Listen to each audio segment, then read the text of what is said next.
Halo fans, welcome back to Iktus Digital Service. Pada kesempatan ini, kita masih membahas sebuah tema besar yang kami beri judul friendship.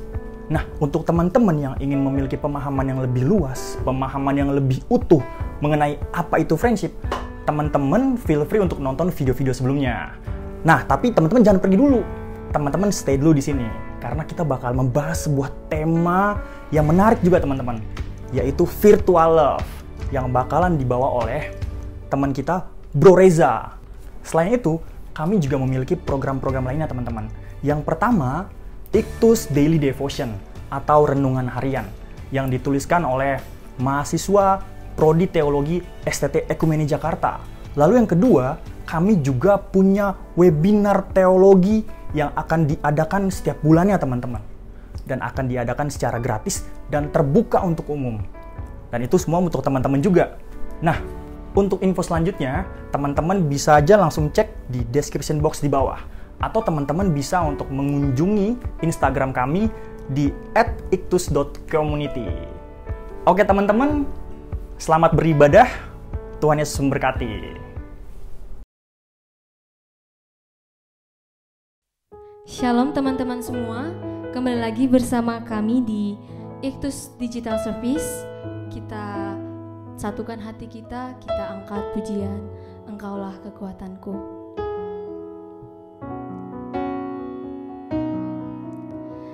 Engkaulah kekuatanku,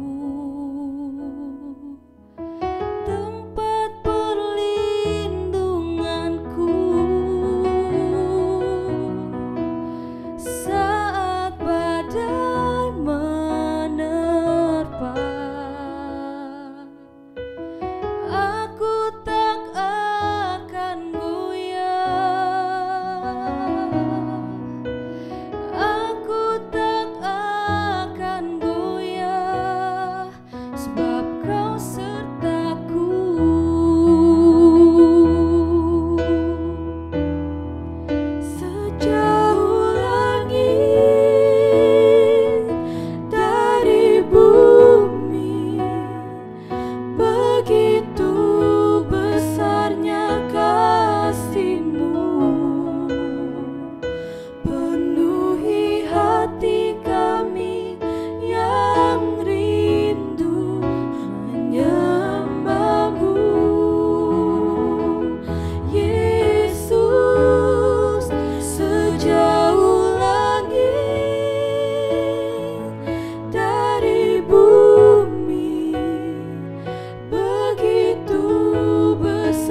sukacitaku.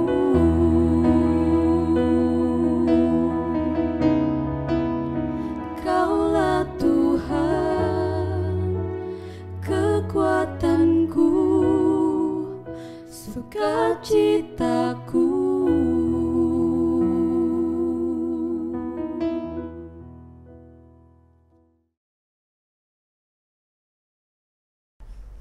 Welcome di Iktus Digital Service. Pada kesempatan hari ini, kita akan membahas apa yang namanya virtual love. Sebelum kita masuk, mari kita bersatu dalam doa. Tuhan, kami mengucap syukur atas kesempatan hari ini. Kami boleh bangun di pagi yang sehat ini. Tuhan, kiranya tayangan ini boleh berdampak bagi kami.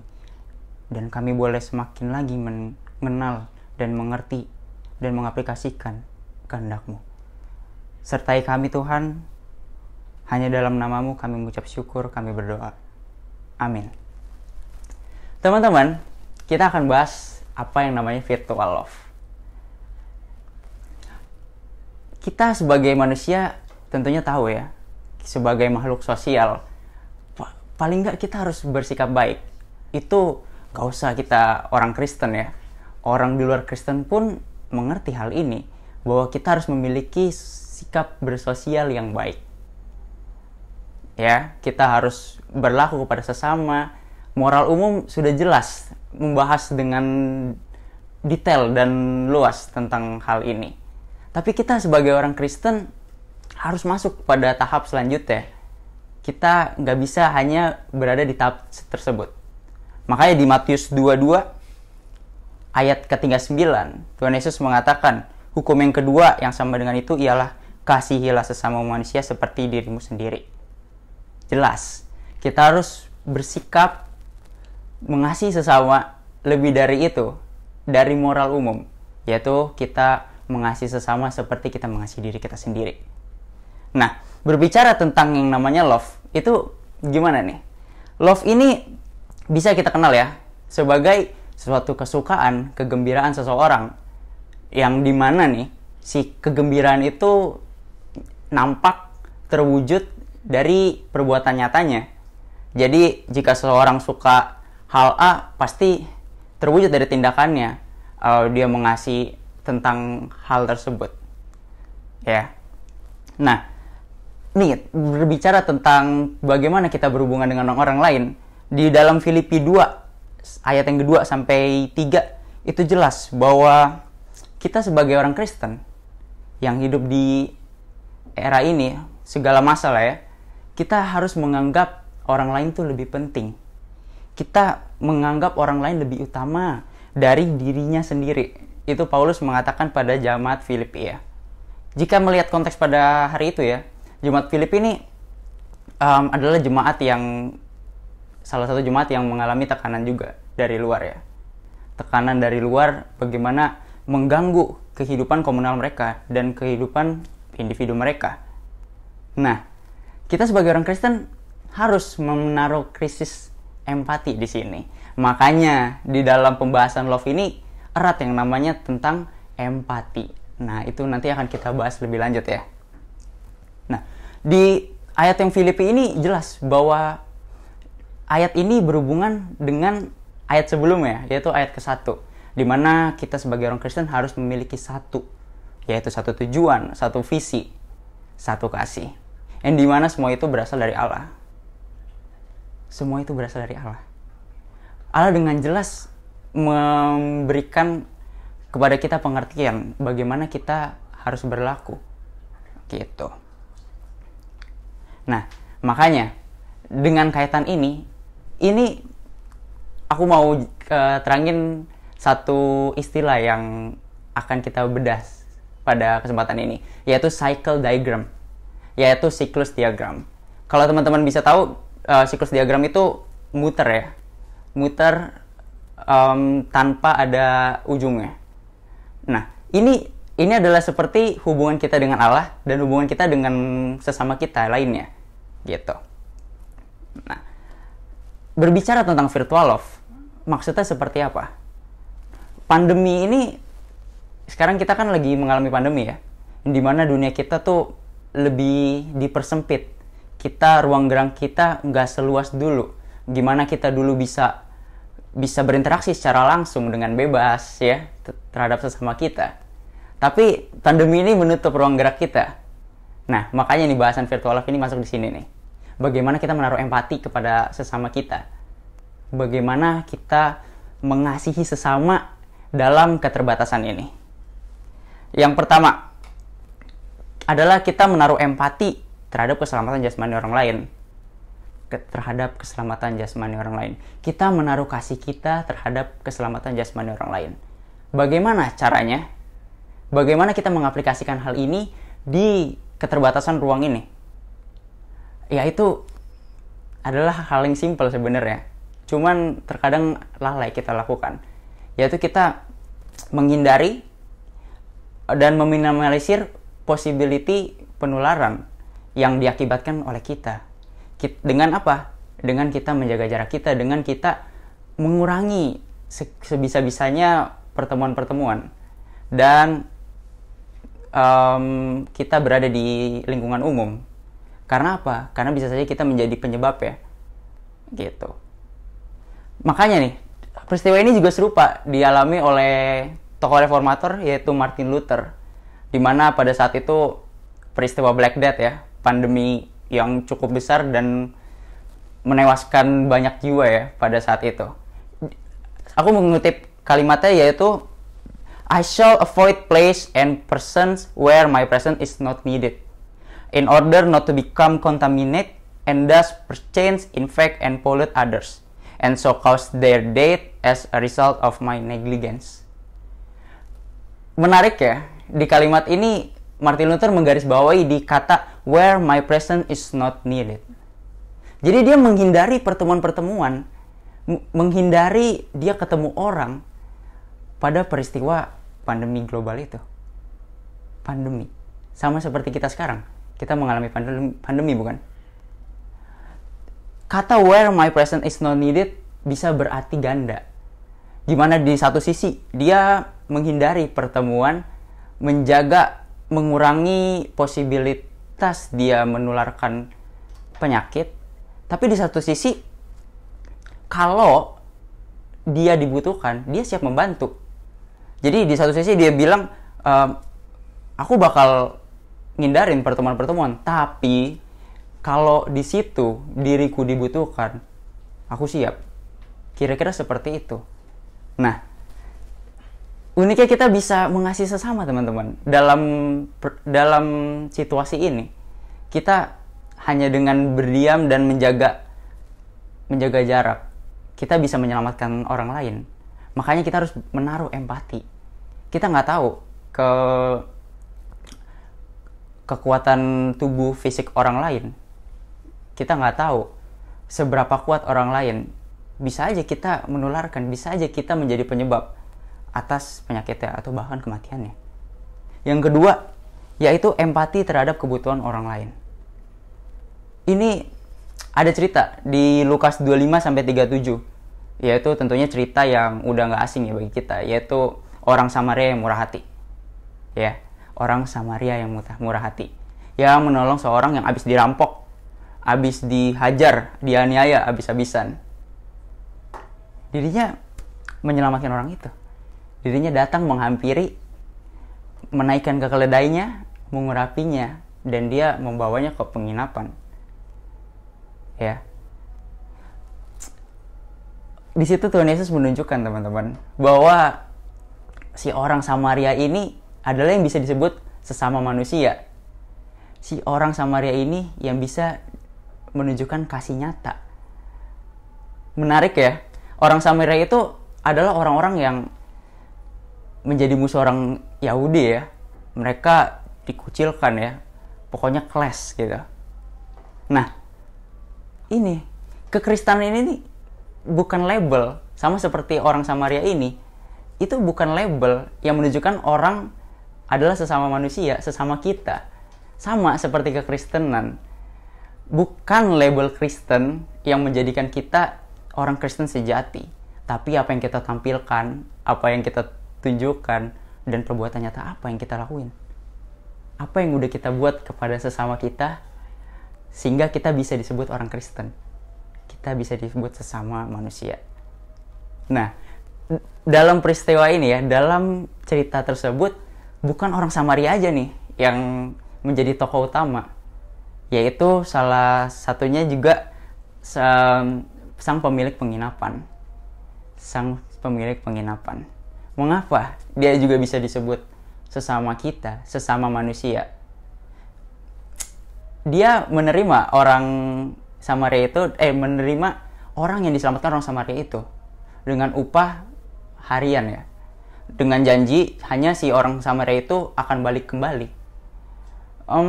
Peristiwa atau kejadian yang dialami orang tersebut rasa-rasanya tidak mungkin diselesaikan dengan 1-2 hari. Tentunya pasti sang pemilik penginapan itu istilahnya harus nombok lah. Harus mengambil resiko gitu. Karena tidak mungkin